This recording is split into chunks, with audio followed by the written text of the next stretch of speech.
Olá, eu sou Lauro Jardim. Eu sou o Gabeira. Eu e o Gabeira estamos aqui na redação do Globo, no centro do Rio de Janeiro, como em todas as terças-feiras, para um papo sobre os assuntos quentes da semana. A ideia é a gente analisar, destrinchar, opinar, dar os bastidores de temas que vão da política internacional à política nacional, meio ambiente, sociedade e algumas coisas mais.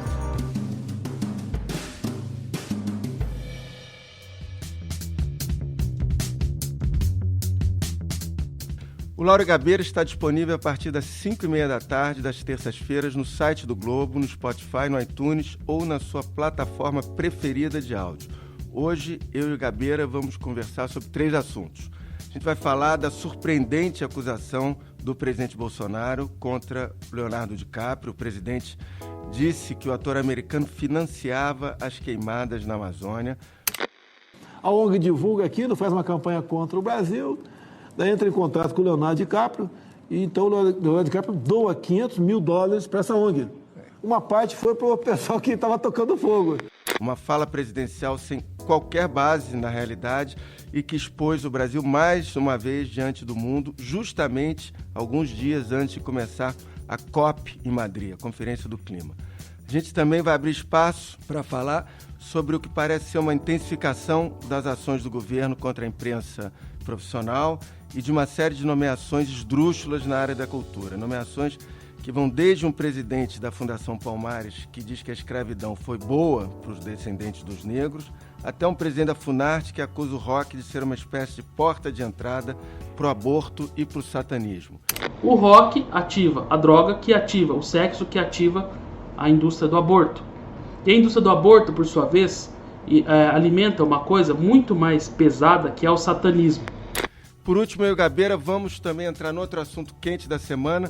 Foi a polêmica em torno da escolha pela Flip do nome da Elizabeth Bishop como homenageada da edição do ano que vem da Feira Literária. Antes de começar a conversar sobre esses assuntos, como eu faço em todos os episódios, eu vou pedir para o Gabeira, que viaja muito, para me contar para onde você viajou na semana passada. Olha, dessa vez eu não viajei, eu fiz um trabalho no Rio e vou lançar uma reprise sobre um programa que eu fiz em Alter do Chão com exatamente essa ONG que foi acusada de incêndio, não precisamente essa, mas com Saúde e Alegria, que faz um trabalho muito interessante na região do Tapajós, que é levar cultura e conhecimentos de saúde e higiene para a população através de atividades circenses, entende? Uma coisa mais animada. A operação da Polícia Civil resultou na prisão dos 4 brigadistas voluntários de Alter do Chão, sob suspeita de terem praticado as queimadas. Eles foram soltos na última quinta-feira. E eles foram alvo desse problema lá, que envolveu inclusive o Leonardo DiCaprio, né? na fala do... E também essa semana eu estou estudando, ainda não consegui a entrada de conhecer e apresentar Paraisópolis. 9 pessoas morreram em um baile funk em Paraisópolis, comunidade na zona sul de São Paulo. Foi durante uma operação da polícia. Houve tumulto e elas foram pisoteadas. Paraisópolis viveu essa tragédia no fim de semana, mas no passado ela já foi tema de uma novela na Globo, I Love Paraisópolis, não sei se você se lembra. Novela das 7. É uma área com 42 mil habitantes que talvez mereça uma reportagem. E você? Eu publiquei na semana passada uma pesquisa inédita feita por uma agência brasileira, a Imagem Corporativa, sobre a imagem do Brasil no exterior, na grande imprensa do exterior. É uma pesquisa feita com 13 publicações da grande imprensa de 11 países e foram analisados 4.520 textos, reportagens, notas, e a conclusão é: a imagem do Brasil piorou. 78% das reportagens e notas publicadas eram negativas, ao passo que no início do governo Bolsonaro, nos 3 primeiros meses, a mesma pesquisa foi feita e mostrou que 73% das reportagens sobre o Brasil eram negativas. Não chega a ser ainda o recorde de tudo, porque no governo Dilma, no pior momento do governo Dilma, 85% das reportagens sobre o Brasil na imprensa do exterior eram negativas, mas mostra que piorou e muito puxado, porque isso vai até setembro, pelos incêndios, pelo desmatamento da Amazônia. Em agosto, o INPE registrou quase 31 mil focos de incêndio. Em setembro e outubro, com a GLO, os números caíram para 19.900 e depois para 7.800. Agora, em novembro, depois da saída dos militares, os focos aumentaram de novo para 10.200. Isso puxa a gente para o nosso primeiro assunto que a gente vai abordar hoje, que foi a inacreditável fake news internacional que o presidente da República lançou sobre o Leonardo DiCaprio, sobre uma suposta ajuda que ele teria dado para financiar as queimadas na Amazônia. Começa você. Isso foi um tema, na verdade, foi um tema de piadas no mundo inteiro, né? Alguns jornais sérios, como o The Guardian, o New York Times, comentaram o assunto, naturalmente criticando o que o Bolsonaro disse, mas foi na internet que a coisa explodiu, realmente com memes, com piadas, inclusive com o Caprio com uma imensa mamadeira jogando fogo na floresta, né? Nós sabemos que isso aí acontece exatamente na véspera da COP em Madrid. E interessante essa COP e o papel. Em primeiro lugar, é preciso ver que o Bolsonaro tem que tomar cuidado com a questão da credibilidade dele, né? Eu acho que a credibilidade internacional dele não é muito alta. E ele seguindo nessas afirmações, sem propósito, sem base, sem nada, ele vai acabar se tornando realmente uma pessoa... O Brasil chega na COP como um dos vilões do meio ambiente no planeta, muito por causa de outra declaração dele lá atrás, contestando os dados do INPE em julho, quando pela primeira vez se notou o aumento, o crescimento do desmatamento no Brasil. Então eu fiquei preocupado com aqueles números, obviamente, mas também fiquei achando que eles poderiam não estar condizentes com a verdade. E ele tentando descredibilizar uma instituição, uma entidade que internacionalmente, tinha credibilidade, era reconhecida. Quer dizer, isso, de novo, ele entra de novo nesse assunto que o Brasil já não tem credibilidade no momento em que a COP vai começar e que o Brasil virou um vilão. Exatamente. E interessante essa COP porque ela é 25ª, né? E ela seria no Brasil. Isso. E o Brasil abriu mão. A ideia inicial, diplomaticamente, era de transformar essa COP numa espécie de vitrine para os grandes sucessos da política ambiental brasileira. Houve participação minha nessa decisão. O nosso futuro ministro, eu recomendei para que evitasse a realização desse evento aqui no Brasil. O que não aconteceu. Ela depois ia para o Chile. Então os acontecimentos no Chile impediram que ela se desenrolasse lá.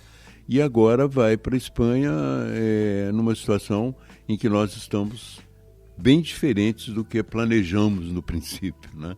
Espero que o Brasil participe de alguma maneira e espero que talvez apreenda alguma coisa por ali, porque, na verdade, eu não estou tão preocupado só com a imagem do Brasil nesse campo. A minha preocupação maior é o seguinte, não é a imagem do Brasil ser um país que destrói o meio ambiente, essas coisas, um governo que não se preocupa com a floresta. São opções econômicas que vão definir o nosso caminho. Não é propriamente a imagem, mas a opção econômica de um tipo de exploração da Amazônia e do país que podem definir o nosso caminho e selar o nosso atraso. Isso me leva a um outro ponto, que é o seguinte: o Brasil já teve reveses ambientais nesse governo notados pelo simples fato de sinalizações que o Bolsonaro andou dando, Bolsonaro e o ministro Ricardo Salles. Agora, não chegou ainda, o pior pode vir a acontecer, que tudo isso aconteceu com a legislação em vigor, que é uma legislação, às vezes, rigorosa, levada em prática por outros governos. Quer dizer, o que se espera daqui para frente, o que se teme, daqui para frente, é se o Bolsonaro não vai agora meter a mão na legislação. É intenção minha regulamentar o garimpo, legalizar o garimpo. É intenção minha, inclusive para índio. A gente tem que ter o direito de explorar o garimpo na tua propriedade. Que a terra indígena é como se fosse propriedade deles. Quer dizer, isso passa também pelo Congresso, etc., mas esse seria um segundo passo e mais grave e preocupante. Exatamente. Vamos ver agora como isso vai se desenrolar. eu tenho a impressão, né, de que ainda no Congresso há uma base para algumas transformações negativas, mas na opinião pública e na opinião pública internacional a pressão é muito grande. Sim. Então, eles não conhecem a dimensão e a profundidade desse problema. Eles tratam esse problema como se fosse mais um, entende? E o tempo vai mostrando, né? O tempo, aos poucos, vai mostrando como é importante para o mundo essa questão ambiental. Agora é curioso, Gabeira, que o presidente Bolsonaro soltou uma fake news internacional no fim de semana e 48 horas depois ele foi vítima de outra fake news internacional. Na segunda-feira, o presidente Donald Trump foi na conta dele do Twitter acusar o governo brasileiro e o argentino de manipular as taxas de câmbio para desvalorizar as suas moedas e, com isso, incrementar as exportações de aço e de alumínio para os Estados Unidos. Um pouco mais tarde, quando saía da Casa Branca, Trump foi questionado sobre o assunto. Ele acusou o Brasil de desvalorizar a moeda em 10%, apesar de a taxa de câmbio entre o real e o dólar não ser estipulada pelo governo brasileiro. Rigorosamente, a afirmação do presidente Trump assim, não tem base nenhuma na realidade. Nenhuma. Ele fala com tranquilidade isso para os eleitores dele, mas sem base nenhuma na realidade. Ao contrário, o Brasil, na semana passada, quando o dólar começou a subir muito, o Banco Central interveio para tentar valorizar o real e não para desvalorizar. A cotação do dólar comercial subiu hoje para R$ 4,25, o maior valor nominal da história. Foi o terceiro dia de alta. O Banco Central voltou a vender dólares para conter essa alta. Ou seja, o Bolsonaro acabou sendo vítima do que ele costuma fazer, que é lançar no ar as fake news. Só que tanto a fake news lançada pelo Bolsonaro como a fake news lançada pelo Trump não atingem apenas os dois, mas atinge também a gente e a economia brasileira. Sim.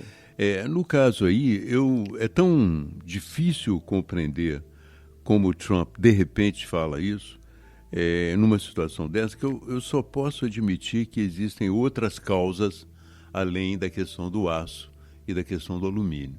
Uma das causas possíveis é o fato eleitoral nos Estados Unidos. O Trump começa a querer acumular forças, através do protecionismo, acumular forças. No mesmo tweet, ele deixa claro que ele está defendendo os empregos e a indústria americana. Exato. A segunda questão, que também pode estar por trás disso, foi a recente aproximação do Brasil com a China. Quando houve a reunião do BRICS, houve também uma reunião dos chineses com os brasileiros, uma afirmação do Bolsonaro de que o futuro do Brasil estava ligado também à China. A China, cada vez mais, faz parte do futuro do Brasil. E isso pode ter complicado um pouco a relação com os Estados Unidos, pelo menos num aspecto, né, que é essa questão, essa disputa pelo domínio da tecnologia telefônica, do 5G, isso, que no ano que vem, vai ter que ser explicitada com todo o processo regular de licitação para que o Brasil entre nessa área. Quem vencerá, qual o país que vai estar presente nisso, é uma questão importantíssima e eu acredito que talvez ela esteja também como pano de fundo dessa fala do Trump. Bom, agora a gente chega no nosso segundo assunto, essa espécie de escalada do governo sobre a imprensa profissional. O presidente Bolsonaro, na semana passada, disse de público que mandou excluir a Folha de São Paulo, o jornal Folha de São Paulo, de uma licitação para o governo comprar assinaturas de jornais, etc, etc. Eu não quero ler a Folha mais, ponto final. E nem eu. Só isso, não é nada. E os anunciantes que anunciam na Folha também, eu peço, pessoal, qualquer anúncio que vai na Folha de São Paulo, eu não compro aquele produto.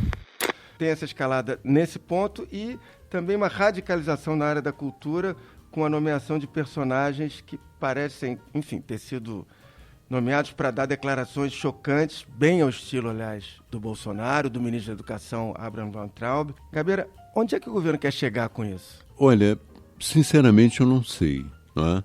Eu acho que há limites, não só para a provocação, como no caso da escolha do homem da Fundação Palmares, né? Antes de ser nomeado, Sérgio de Camargo fez várias críticas ao movimento negro.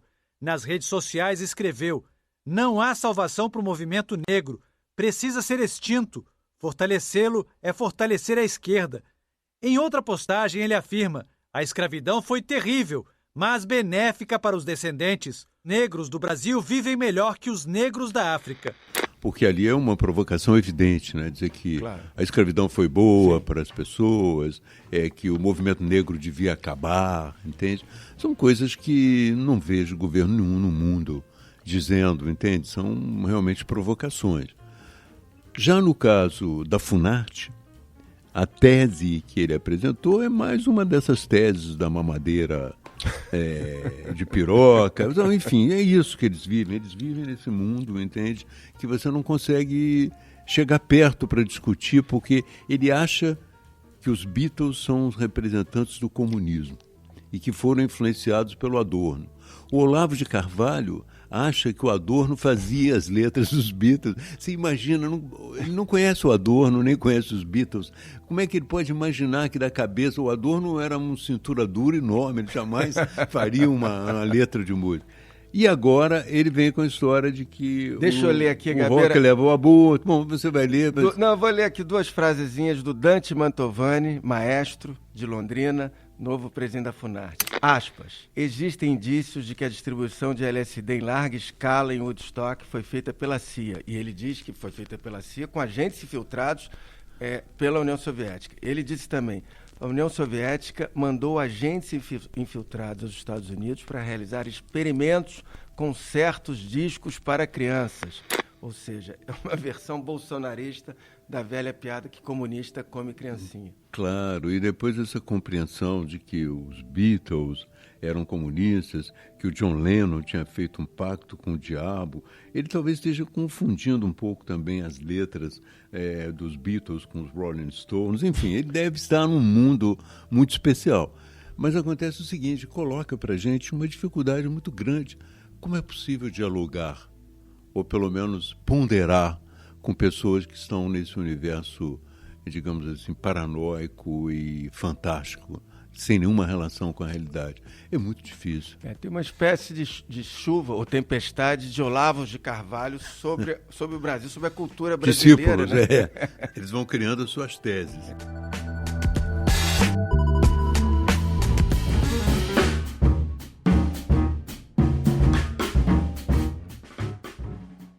Agora, no caso, só para que a gente entrou aqui de leve, só para pontuar mais uma coisa em relação ao que o Bolsonaro fez com a Folha de São Paulo, pelas informações que eu tenho, porque isso o TCU agora vai entrar nesse caso. Pelas informações que eu tenho desde ontem, a maioria esmagadora dos 11 ministros do TCU vai vetar, recomendar que isso fere a impessoalidade de um certame, de um edital público, que o presidente não pode vetar ninguém. Isso é constitucional. O TCU deve, na semana que vem, na última sessão do ano, proibir. O próprio Bolsonaro já disse que talvez tenha que recuar nisso.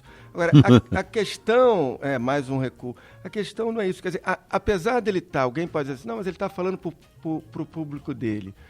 Ele está falando para o público dele, mas, de novo, o mais importante é que não se deve deixar ele falar para o público dele apenas. Ele está ferindo um preceito constitucional que é a impessoalidade. Claro. É isso que tem que ser reforçado. Claro. E isso é que talvez seja, se você examinar, se nós quisermos unir os dois temas que nós estamos conversando hoje, nós vamos achar na base da reação do Bolsonaro uma atitude que é comum na cultura brasileira, mas que é muito problemática. Por exemplo, quando ele é atingido pela Folha de São Paulo como presidente da República, ele entende que vai se vingar pessoalmente. Sim. Entende? Então ele confunde o Estado com ele mesmo. Não é? Essa confusão entre o Estado e a propriedade privada é muito comum, assim como na cultura brasileira. Ele, numa live recente, por causa de uma reportagem do Jornal Nacional, fez ameaça velada de não renovar a concessão da Rede Globo. Claro. É a mesma lógica que ele está aplicando. Ele usa, quer dizer, ele vê as coisas de uma forma muito pessoal. Ele não tem a noção da impessoalidade do cara. Tanto é que quando o Trump falou que vai taxar, ele disse, estou esperando para ligar para ele. É uma expectativa pueril de que amizades pessoais resolvem problemas dessa natureza. Vou falar com o Paulo Guedes hoje, alumínio? Isso. Vou falar com o Paulo Guedes agora, tá? O senhor pretende conversar? Vou conversar com o Paulo Guedes. Se for o caso, eu também. Mas é muito brasileiro também. É muito Tem um amigo lá. Eu tenho uma ligação telefônica aberta com ele, então está tudo resolvido. Assim como ele dizia até meses atrás, antes de desistir da pataquada do filho dele virar embaixador, que o filho já tinha uma boa relação com o presidente americano. Eram amigos. Eram amigos. Mas o interessante, né, que essa boa relação, que ele supõe que exista, realmente foi para os ares. Ninguém faz uma advertência a um aliado publicamente e afirma uma medida retaliatória publicamente sem nenhuma conversação anterior. Não é? Claro. Não precisava nem de um telefonema, um Twitter, se quisesse, ou um WhatsApp, tem alguma coisa assim, podia mudar um pouco o panorama.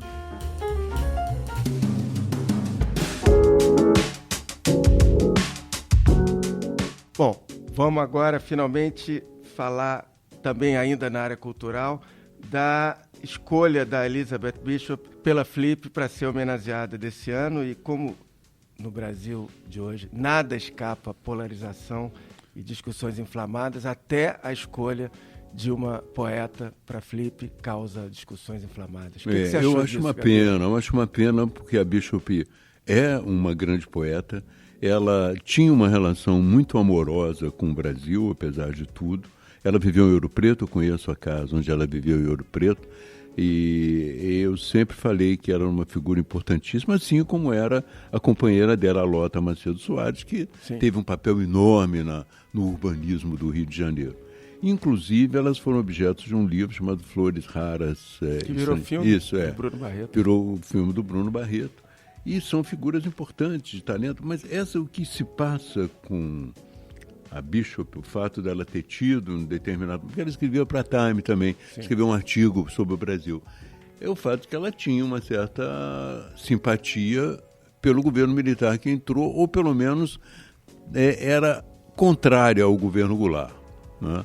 Isso aconteceu, mas não se pode julgar a obra dela por causa disso. Assim como não se pode julgar a obra da Raquel de Queiroz, que num determinado momento ela era amiga e prima do Castelo Branco. Ou do Nelson Rodrigues, que aliás, além de apoiar o golpe, ele já foi homenageado pela Flip. É claro. Agora, a questão da Bishop também só reforça a ideia óbvia de que o obscurantismo também está na esquerda, porque as críticas à escolha dela partiram basicamente da esquerda, e seja porque ela tinha visões críticas ao Brasil em alguns pontos, seja porque ela apoiou o golpe. Ela apoiou, isso é comprovado por uma carta que ela escreveu para um amigo dela. A questão nesse ponto é o seguinte: o que dizem os críticos? Não, o maior problema é o momento em que a gente vive, em que tem um ataque à democracia, a Flip escolher alguém que apoiou o golpe. Isso é uma péssima sinalização. Embora eu não vou negar aqui que os símbolos importem, isto é uma simplificação e uma infantilização do debate, porque, para quem conhece a história da Flip, a Flip, nos últimos anos, sobretudo, ela tem um forte viés identitário, de gênero, com mesas e mais mesas, convidados e mais convidados, de escritores e escritoras negras, escritores e escritoras LGBTs. Isso é a Flip dos últimos anos, qualquer um sabe disso.